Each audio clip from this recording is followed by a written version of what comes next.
Fala galera, e aí, dando continuidade aí à nossa parte de eletrólise, a gente começou a falar um pouco sobre eletrólise ígnea e agora a gente vai continuar falando sobre eletrólise ígnea e posteriormente a gente vai falar sobre eletrólise aquosa, que são os dois tipos de eletrólise. Lembrar, pessoal, que no caso da eletrólise eu tenho o processo contrário a uma pilha, ou seja, eu aplico corrente elétrica de forma que a reação de oxirredução aconteça. É como se a gente pensasse de forma contrária. O cátion que perdeu o seu elétron, ele vai ganhar novamente, e o ânion que recebeu o elétron, ele tende agora a perder. Ou seja, você vai ter um processo inverso do que a gente está acostumado a acontecer. Até porque a gente sabe que os metais eles tendem a perder elétrons e os ametais eles tendem a ganhar elétron. Então, na eletrólise, a gente tem que pensar de forma contrária. O metal ele vai ganhar esse elétron que ele havia perdido, ou esses elétrons, por exemplo, e o ânion ele tende a perder o elétron ou os elétrons que ele havia recebido, beleza? A gente tinha feito a eletrólise ígnea do cloreto de sódio. E agora a gente vai falar da eletrólise ígnea da bauxita. Lembrando que na eletrólise ígnea eu tenho apenas a espécie e essa espécie ela vai passar pelo processo de eletrólise. Então eu tenho ela fundida, ou seja, ela passa do estado sólido para o estado líquido, beleza? O que é que eu aprendi, pessoal, no caso da eletrólise? Eu aprendi que o cátodo, que é onde ocorre a redução, na eletrólise, ele é o nosso polo negativo. E o ânodo, que é onde ocorre a oxidação, na eletrólise, ele é o nosso polo positivo. Perfeito. Então, aí a gente lembra do famoso CRAL. Cátodo reduz, ânodo oxida. Perfeito. Então, o que é que eu sei? Eu sei que no cátodo eu tenho uma atração pelos cátions, que possuem carga positiva, como eu tenho uma carga negativa, que é a carga do eletrodo do cátodo, ele vai atrair as cargas positivas. Então, cátodo atrai cátions e ânodo atrai ânions. Então, o que é que eu faço? Vou colocar aqui exatamente o cátion, que é o alumínio 3+, e no caso do ânodo, como ele atrai ânions, eu vou colocar aqui o oxigênio 2-.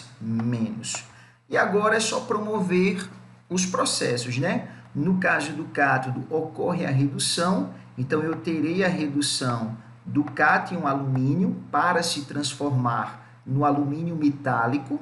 Então eu tenho aqui mais 6 elétrons, se transformando exatamente em 2 cátions alumínio sólido, beleza? Então, eu tenho agora o alumínio metálico. E no caso do ânodo, como é o gás oxigênio, esse cara vai sofrer a oxidação, ou seja, ele vai perder esses elétrons.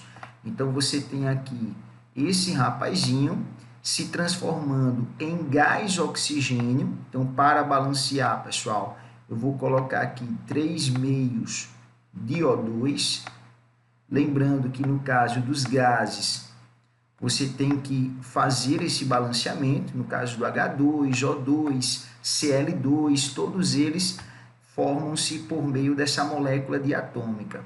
Aí mais 6 elétrons. Então, nós temos aqui 6 elétrons. Se você quiser tirar, pessoal, da fração, multiplica tudo por 2, né? Tanto a de baixo como a de cima.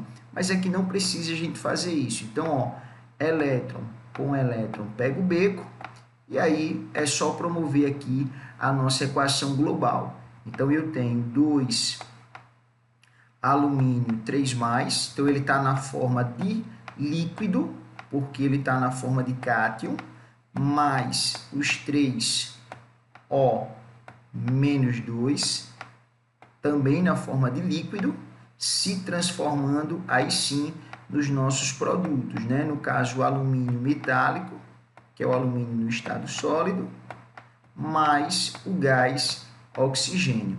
Nesse caso, pessoal, é interessante falar que os eletrodos que são de grafite, eles participam do meio reacional. É tanto que na superfície do eletrodo a gente tem a formação de gás carbônico, como vocês podem ver aqui, ó. Então, na eletrólise, a gente vai ter momentos em que o eletrodo ele é inerte, geralmente ele vai ser um eletrodo de platina ou até mesmo de grafite, mas também existem momentos em que o eletrodo ele vai participar do meio reacional. E aí, nesse caso, a questão em si ela tem que deixar claro, ou por meio de uma ilustração, ou por meio do texto base, beleza? Então, tá aqui, pessoal, mais um exemplo de eletrólise ígnea para vocês. Lembrando que na eletrólise ígnea eu tenho um composto iônico fundido, ou seja, ele passa do estado sólido para o estado líquido, e a partir daí ele é atraído pelos eletrodos. No caso, o cátodo ele vai atrair os cátions e o ânodo ele vai atrair os ânions, beleza? Do jeito que a gente fez aqui, bonitinho, tranquilo, bem de boa. Para finalizar essa parte de eletrólise ígnea e começar a falar sobre eletrólise aquosa, eu tenho aqui duas questões bem simples para a gente entender. Ele fala assim, ó, a eletrólise do cloreto de sódio fundido produz sódio metálico e gás cloro. Nesse processo, cada íon. Pessoal, como ele está dizendo que produz, a gente tem que lembrar que o sódio metálico na eletrólise, esse cara, ele vai sofrer a redução, né? Ele vem na forma de cátion para se transformar no sódio metálico. Então, essa é a reação que ocorre no cátodo, que é a redução do cátion sódio. E no caso do ânodo, nós temos o Cl-, que vai sofrer a oxidação, ou seja, vai perder esse elétron na transformação do gás cloro, como ele deixa claro aí no enunciado. Então, você tem aqui mais 2 elétrons e aqui é só fazer o balanceamento. Como ele não perde a global, ele só faz dizer que eu tenho a formação do sódio metálico e a formação do gás cloro. Aí ele fala, cada íon sódio recebe 2 elétrons, falso. Ele recebe 1 elétron, cada íon sódio recebe 1 elétron, como a gente pode ver aqui. Cada cloreto recebe 2 elétrons, falso. O cloreto perde elétron e não recebe. Cada sódio recebe 1 elétron, verdadeiríssimo. Então, a resposta certa é letra C, de cachorro. Então, na eletrólise ígnea do cloreto de sódio, no cátodo eu tenho a redução do sódio metálico e no ânodo eu tenho a oxidação do cloreto. Então, o sódio ele recebe um elétron de modo a se transformar no sódio metálico, beleza? Então, está feito o primeiro exemplo para vocês. No segundo exemplo, ele diz o seguinte, pessoal, para obter potássio e cloro a partir do cloreto de potássio sólido, deve-se fazer uma eletrólise com eletrodos inertes. Qual alternativa é a incorreta? Beleza? Então, só para a gente praticar um pouquinho mais, eu vou fazer. Talvez a gente respondesse sem nem precisar, mas é só para a gente se orientar um pouquinho mais, pessoal. No caso do KCl, que é o cloreto de potássio, quando ele sofrer a dissociação, porque é um sal, ele vai se transformar no K+, mais Cl-. Então, o que é que eu tenho? O K+, ele vai ser reduzido no cátodo e o Cl-, ele vai ser oxidado, no ânodo. Como aqui a gente já tem do Cl-, eu vou só repetir, tá? 2 cloretos se transformando no gás cloro mais 2 elétrons. Então, essa é a reação que ocorre no ânodo. Deixar bem claro que é a reação de oxidação. Ele sai de -1 para 0. Então, ele está oxidando. No caso do cátion potássio, como ele se encontra aí dissociado no estado líquido, porque ele está sendo fundido, esse cara vai receber um elétron e vai passar pelo processo de redução, se transformando assim no cátion metálico, beleza? O cátion no estado sólido. Lembrando que essa bolinha é para simbolizar o metal no seu estado sólido. Aí ele quer a incorreta, viu, gente? Para que a eletrólise ocorra, é preciso fundir a amostra. Perfeito. Então, nós estamos falando de uma eletrólise ígnea. O ânion cloreto será oxidado no ânodo. Perfeito. O cátion potássio será reduzido no cátodo. Perfeito. Sempre lembrando da ideia do Kral, viu, pessoal? Cátodo reduz, ânodo oxida. Isso acontece independente se é uma pilha ou uma eletrólise. O potássio obtido deverá ser recolhido em recipiente contendo água para evitar o seu contato com o ar. Pessoal, muito errado. Os metais alcalinos são extremamente reativos, então eles não podem entrar em contato com água, causando até explosões no caso do potássio. Então, isso é muito errado. Eu não posso armazenar um metal alcalino como o potássio em água. Então, a resposta certa seria a letra D, de dado. Se os eletrodos fossem de cobre, o cloro formado reagiria com ele. Verdadeiro, pessoal. O cobre poderia formar o cloreto de cobre, beleza? Como ele quer incorreta, resposta certa, letra D, de dado. Tranquilo, pessoal? Então, de boa, essa parte de eletrólise ígnea. Então, vou dando continuidade aqui para vocês. Prestem atenção, por favor. Seguir aqui a nossa aula. Agora, pessoal, eu quero mostrar para vocês a eletrólise aquosa. Professor, qual a diferença da eletrólise ígnea para a eletrólise aquosa? Pessoal, a grande diferença, por mais besta que seja, é a presença de água. Por quê? Porque a água, ela possui sua autoionização. Então, na água, você vai ter a presença exatamente da ionização, tendo a formação do cátion hidrônio, que é o H3O+, mais o OH-, que é a respectiva hidroxila. Tranquilo? Então, corrigindo aqui o balanceamento, você tem um 2. De forma simplificada, obviamente, você pode colocar o H2O produzindo H+, mais OH-, beleza? Então, eu geralmente uso a forma simplificada, mas eu vou dar algumas dicas a vocês no caso do hidrônio, viu, gente? Porque é importante lembrar que a gente utiliza a forma simplificada, mas o correto realmente é entender que esse H+, ele protona uma molécula de água formando o íon hidrônio. Então, por isso que o correto é o H3O+. Mas bora lá. Professor, qual a grande diferença da eletrólise ígnea para a aquosa? É que na eletrólise, pessoal, apenas um cátion vai ser atraído pelo eletrodo e apenas um ânion vai ser atraído pelo eletrodo. Então, o cátodo, como atrai cátions, ele só vai atrair um tipo de cátion. E o ânodo, como atrai ânions, ele também só vai atrair um tipo de ânion. Então, para ser descarregado no eletrodo, você vai ter uma disputa para saber qual cátion vai ser descarregado e uma disputa para saber qual ânion vai ser descarregado. Esse é o detalhe da eletrólise aquosa. E para isso, pessoal, você vai precisar lembrar disso daqui, ó. Dessa ordem de prioridade. Eu tenho aqui a mesma coisa, viu, gente? Então, o que é que você vai lembrar? Quando a gente estiver falando sobre cátions, você vai lembrar o seguinte, que os cátions de metais alcalinos terrosos ou alumínio são cátions de baixa prioridade.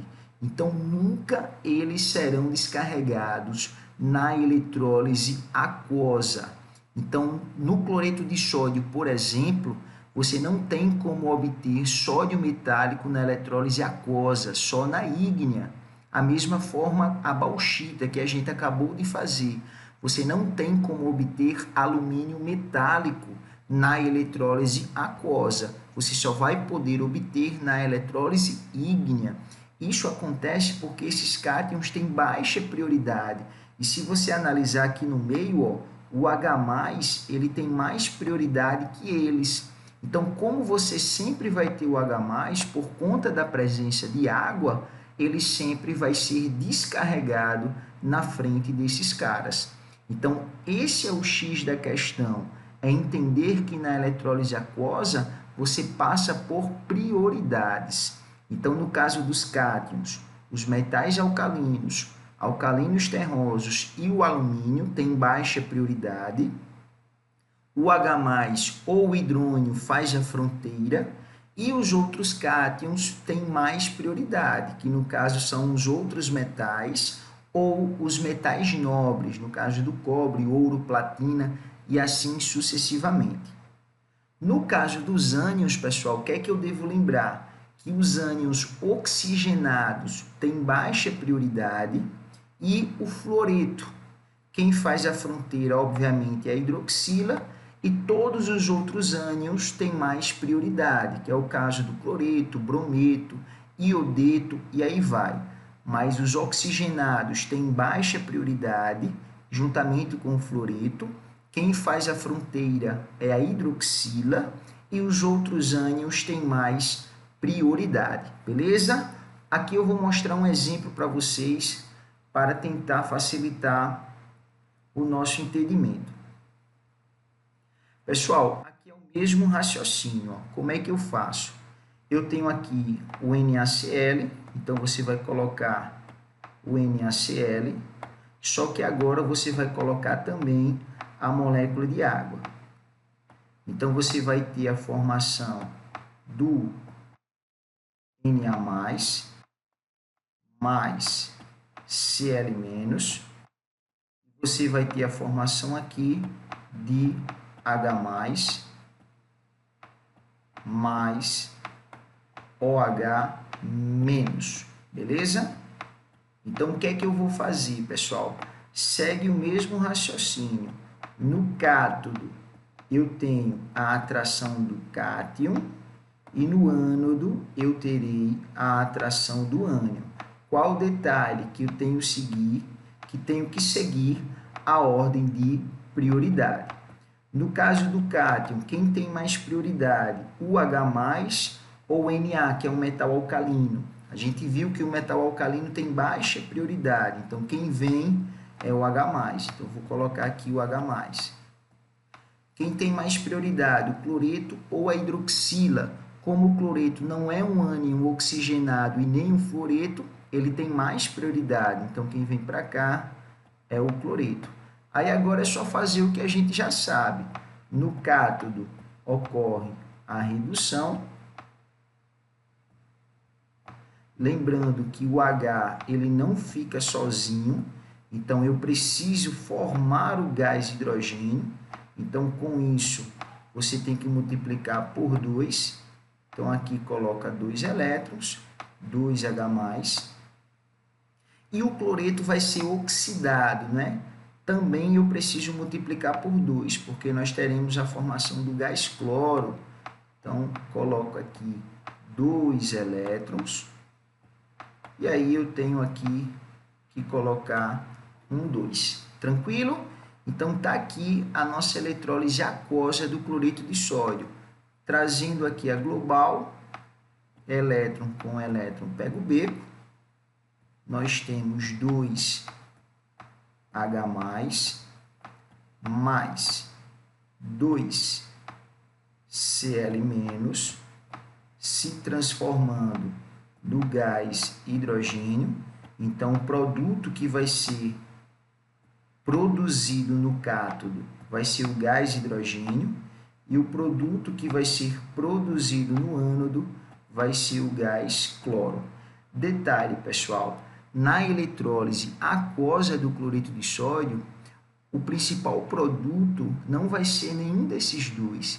O principal produto, se vocês analisarem, é o que sobra aqui, ó. A gente levou o H+ e o cloreto. Se você parar para analisar com calma, O que eu tenho aqui na sobra, ó, é o NaOH. Então, essa, pessoal, é a eletrólise aquosa do cloreto de sódio, é uma das principais fontes de obtenção exatamente da soda cáustica, que é o hidróxido de sódio. É por isso que, com o tempo de eletrólise, o meio ele vai se tornando cada vez mais básico, porque vai ocorrendo a formação do hidróxido de sódio e o meio ele vai aumentando o pH à medida que o processo ele acontece. Então, nessa eletrólise eu teria 3 produtos: o gás de hidrogênio, o gás cloro e a soda cáustica, que é exatamente o hidróxido de sódio. Ela é a responsável por elevar o pH do meio à medida que a eletrólise vai acontecendo, beleza? Então, gente, eu espero que vocês tenham entendido essa parte. Anotem tudo com calma. Lembrem-se que isso aqui é uma aula bem importante. E aí, quando a gente voltar, eu continuo a fazer questões com vocês, beleza? Espero que vocês tenham entendido de coração e até já já. Valeu, pessoal. Tamo junto, hein?